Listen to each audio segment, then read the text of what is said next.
Hello? Yes, I'm in the car. You should be used to that by now. No, actually, it's just Monday, which is basketball practice day. But I am super excited about this video because I'm going to be sharing with you guys something that's very important to me, I'm very passionate about, and that is how to get into your productive girl era. I feel like this is going to be a little bit different of a video than most productivity tips. I personally believe that motivation, discipline, productivity, all of that is largely a mental struggle a lot of the time versus just having the physical tools. Because you can have the physical tools, but you might not have the mentality to use those physical tools or to maintain the discipline and motivation that you're looking to maintain. So I'll have more videos in the future about like tools that I like, tangible, like habit trackers, apps that I use, things like that that help me with my productivity. However, this video is going to be mainly a mentality video. If you're interested in learning how to get into your productive girl era or boy era, if that's what you're into, then keep watching. Let's get into it. First and foremost, I think it's most important to find your reason. What is the reason that you're looking to have discipline? What's the reason that you're looking to be productive? There are many reasons that you could have. And I'm not here to tell you what reasons are right or wrong. You just need a solid reason. Something that you can like pull motivation from when you're feeling unmotivated. So for me, for instance, that would be my health, my mobility with age, being able to play with my child, being around for my child. There's a lot of factors that go into why I would want that mindset and why I would want to have discipline in those areas. So find your reason and use it when you feel unmotivated. That's number one. Number two, keep the benefits in mind. So it might even be helpful for you to like write a list of pros. For instance, say we'll use working out as an example.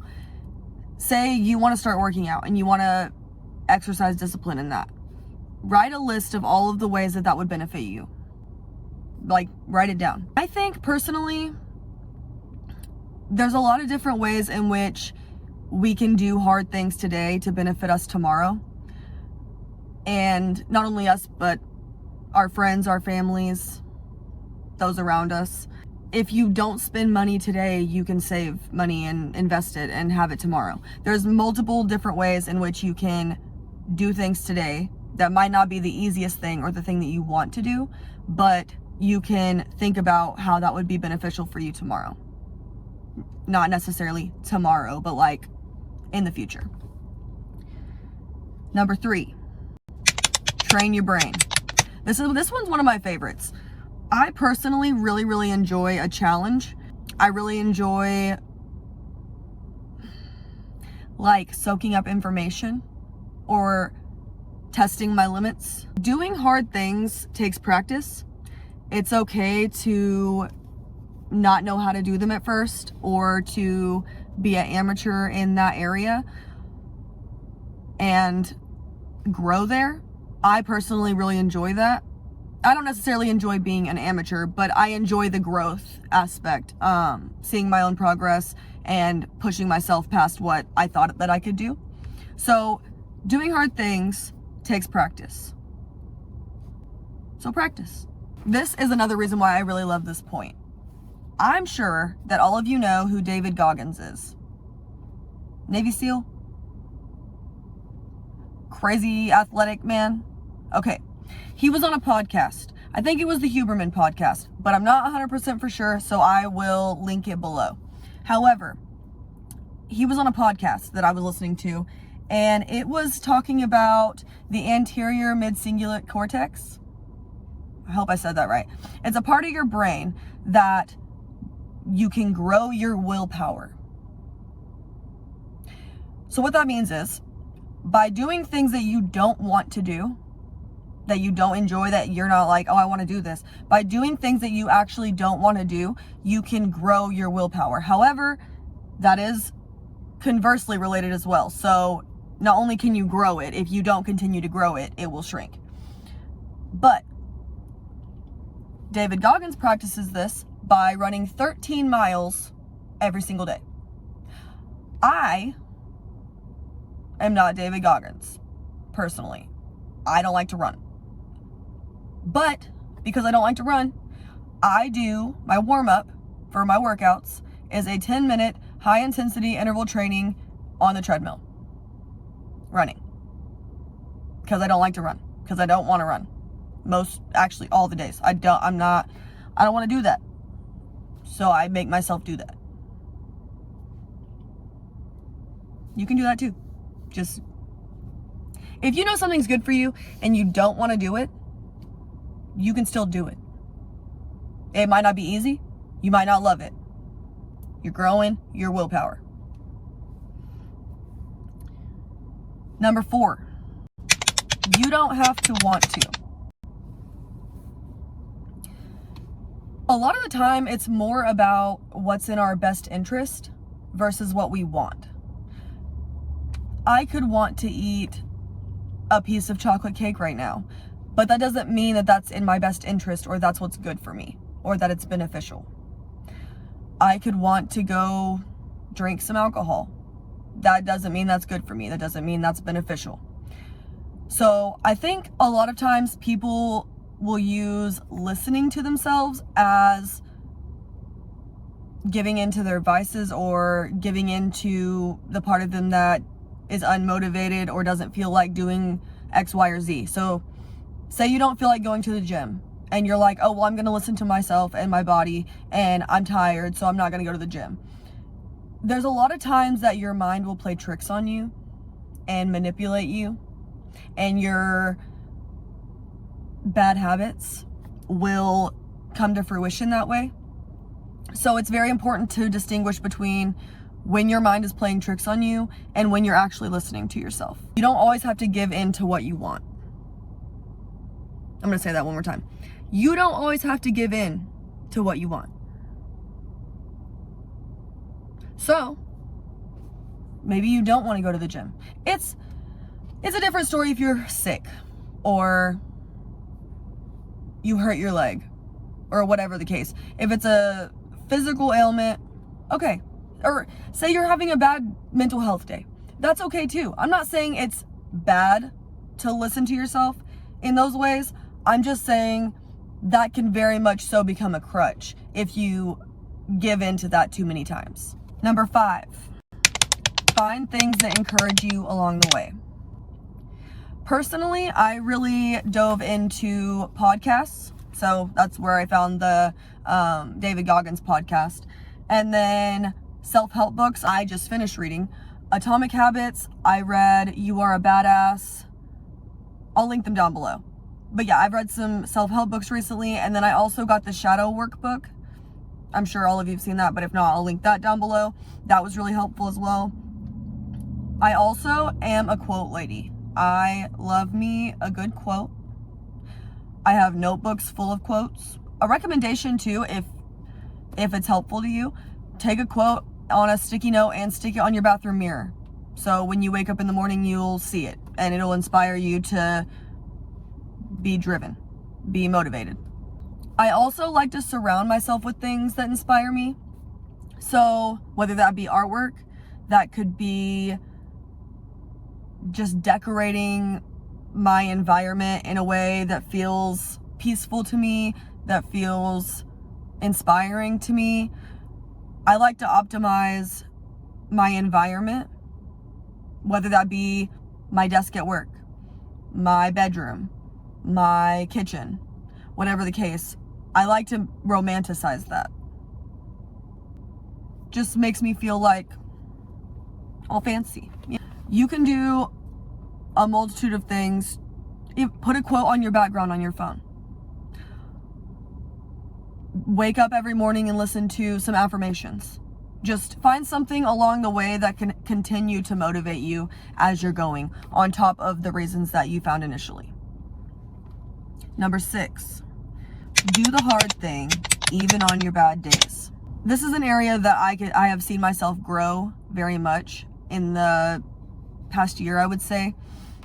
I used to very much struggle with my plans being thrown off.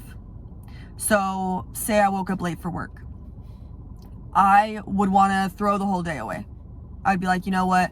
I'm not going to do anything now. But I think the only person that really hurts is us. Really, truly. I think we have a tendency to get frustrated as humans and fall back on old patterns, or just decide we don't care right now anymore for this moment. But I've really like grown in that area and have been able to have things happen that weren't necessarily according to plan and still adjust and still maintain healthy habits in that adjustment as well. As far as bad days, I made a little note here that kind of ties into when I was talking about like listening to your body. It's very important to listen to your body. There are days that I'll just go to the gym and stretch. I still go. Or I'll stretch at home even, but I'm still doing something. I'm still getting movement. There's times that I'll do one thing on my gratitude log. There's times that I'll do 10. It doesn't have to be the same exact effort every day, because our 100% look different daily. So say I wake up tomorrow and I'm super tired. I probably won't work out as hard as I would on a day that I feel super energized and I'm rejuvenated. So on the same tip, it is important to listen to your body. Just again, understand when it's your body versus your mind and your bad habits. I also would take note of bad day patterns. For instance, my pattern that I spoke of was, if something happened that interrupted my plans, I would then consider the whole day a waste. That's a bad day pattern. So I start having a bad day, I stop having discipline. Bad day pattern. Notice what you do on your bad days, or days that you're feeling grumpy, days that you're feeling tired, days that you're not feeling it. Notice what you do on those days and how your discipline wavers. Number 7, optimize your time. This is also really important for me. I personally don't always have a lot of time. I have a 4-year-old. I work 2 jobs and I am in school. So I don't always have the most time. I use time blocking. I get to the gym in the morning at 5:30. I have an hour commute. I leave my house by 4:30. I very much plan out, I need to leave by this time. I need to get there by this time. I need to stop working out by 6:45 so I can get dressed and get ready and get to my desk by this time. I block out what I'm like, each habit, how much time I allot myself for each of those things, because I only have so much time. I also very much use a planner, which we'll get into it. It's extensive. It's color coded. It's a lot, but we'll get into it. I think mainly when optimizing your time, it comes down to organization. You just have to be organized. You have to keep a schedule, whether that be on your phone. You can do it digitally. You can do that in a paper planner like I do. You can, if you're aware enough to do that mentally and keep up with that, by all means, do that. Personally, I need visual. I need to look at it and see it. Another thing that I like to do is do things now so that I don't have to do them later. An example would be Sunday resets. Every Sunday, I like to clean my house. I like to do my laundry. I like to go grocery shopping, and I like to meal prep. And that prepares me for the entire week. I get my clothes laid out for the week. gym clothes, work clothes. I get my daughter's clothes laid out for the week. I have the house is clean and reset. I will prep my breakfast, lunch, and snacks. I don't prep dinner because we usually just make dinner, but I'll prep breakfast, lunch, and snacks. And that just saves me a ton of time during the week when I don't have time to do those things. I also, now this might be controversial, if I could say the word. This might be controversial. I am a part of the 4 a.m. club. I wake up at 4 a.m., leave my house by 4:30, get to the gym at my job by 5:30, quit working out by 6:45, go get ready, get to my desk by like 7:15. That's my job. That's my goal. I have made the decision for myself to wake up earlier. I am a morning person. I enjoy waking up early. I feel like it elongates my day. I feel like I have more time in the day to do things. I feel like I already get the hard things done, aka I work out first thing in the morning. I already get the hard things done before anybody's even up or awake yet.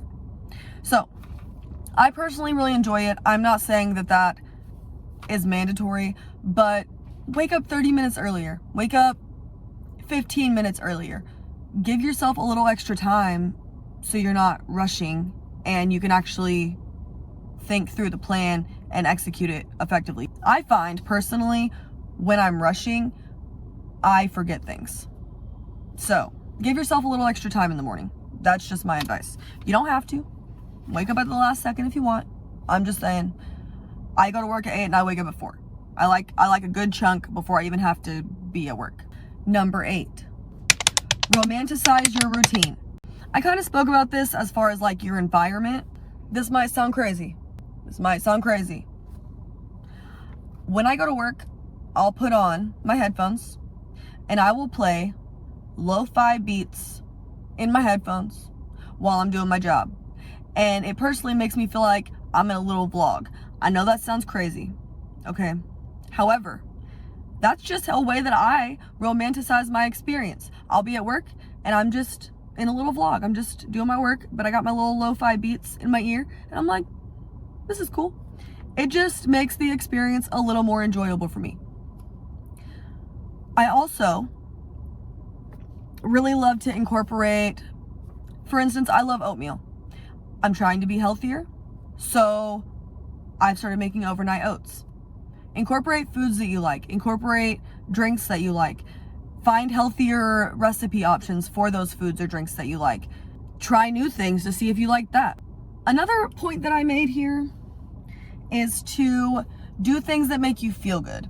And again, by that I don't mean go drink and party and have a great time. I don't mean lay in bed all day because it feels good. What I mean is, like, find supplements that make you feel good.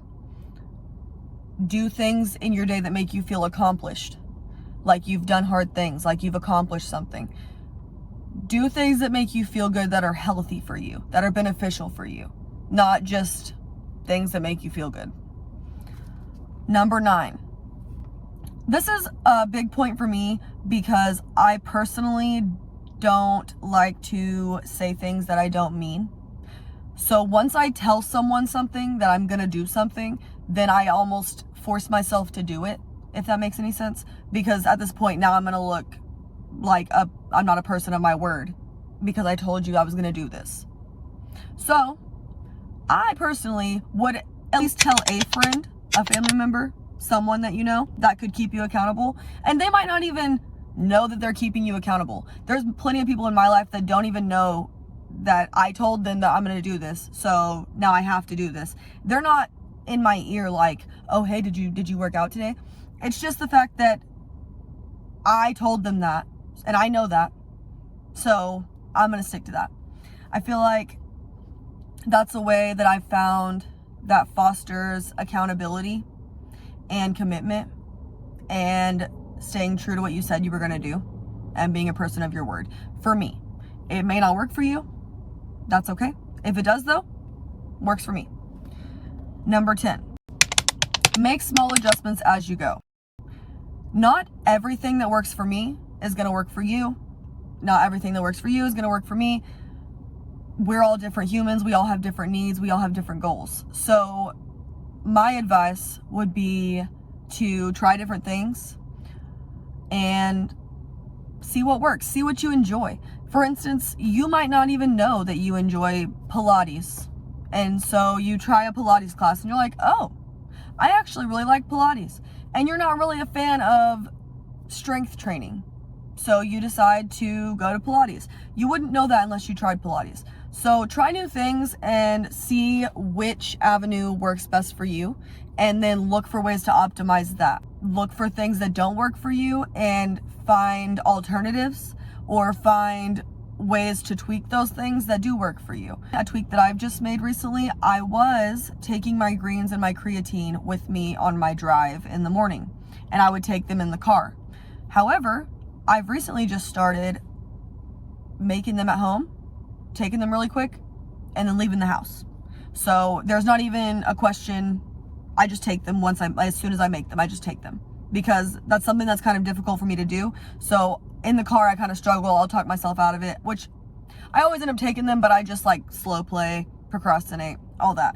So I just take them first thing in the morning, and that seems to work better for me. So just find small tweaks that you can make that make the experience A, more enjoyable, and B, easier for you. Number 11, and most importantly, you have to love yourself and value yourself. It's very easy when you value yourself to prioritize things that are important to you. For instance, health, family, mental state, mentality.